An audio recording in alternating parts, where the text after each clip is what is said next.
আর বাড়ি গেছিলাম, একটা ফুটফুটে সুন্দর একটা বাচ্চা, যার নাম রেখেছিল তামান্না। তামান্না মানে আশা, স্বপ্ন, ইচ্ছা। বাবা মায়ের স্বপ্ন পূরণ করার জন্য তামান্না চেষ্টা ত্রুটি করেনি, আর তাকে মানুষ করার জন্য তার বাবা পরিযায়ী শ্রমিক হয়েও মাথার ঘাম পায়ে ফেলে রোজগারের চেষ্টায় কোনো ত্রুটি করেননি। কিন্তু সেই ছোট্ট জীবনটাকে কেড়ে নিল তৃণমূলের হারমাদ বাহিনী। সারা বাংলা জুড়ে তার প্রতিবাদ হচ্ছে, আমরাও করছি। বাংলার মুখ্যমন্ত্রী মমতা ব্যানার্জির কাছে আমার দাবি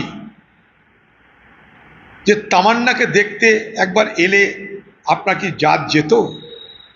আপনি জগন্নাথ ধামের উদ্বোধন করতে, রথ টানতে সময়ের অভাব হচ্ছে না? হেলিকপ্টার আপনার সঙ্গে সঙ্গে আছে, কখনো রথ টানতে যাচ্ছেন, কখনো মন্দির উদ্বোধন করতে যাচ্ছেন, কোনো অসুবিধা হচ্ছে না আপনার? আর কালীগঞ্জের মানুষ তো ভোট দিয়েছে আপনাকে, সেই কালীগঞ্জের মানুষ ভোট নিয়ে আপনি জিতেছেন।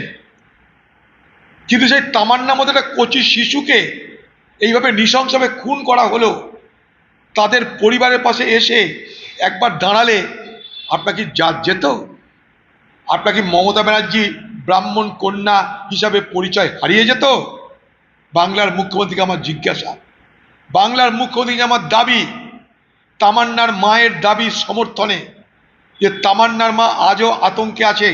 কালকে আমাকে বলছিল যে এখানে পুলিশ আসে কিন্তু আমাদের বাড়ির সামনে আসে না, এখানে বহু গুন্ডা বদমাশ যারা আমার মেয়ের খুনের সঙ্গে জড়িত তারা ঘুরে বেড়াচ্ছে।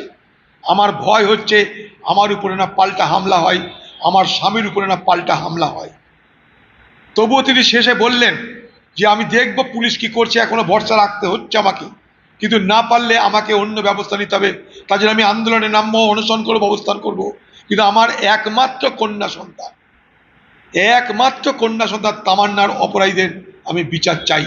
বাংলার মুখ্যমন্ত্রীর কাছে আমার দাবি, বাংলার মুখ্যমন্ত্রীর কাছে আমার স্পষ্ট দাবি, লক্ষ্মীর ভাণ্ডার নয়, আরো মানুষের অনেক কিছু প্রয়োজন। মায় বোনেদের নিরাপত্তার প্রয়োজন, তাদের নিজেদের, তাদের সন্তান সন্ততিদের। বাংলার মুখ্যমন্ত্রী আমার দাবি, তামান্নার পরিবারের মানুষের সঙ্গে, তামান্নার পরিবারের লোকেদের সঙ্গে, তামান্নার মায়ের সঙ্গে এসে দেখা করে আপনি তামান্নার মায়ের কথা শুনুন। এটা আমার দাবি পশ্চিমবঙ্গের তৃণমূল সরকারের মুখ্যমন্ত্রী পুলিশ মন্ত্রী মমতা ব্যানার্জির কাছে।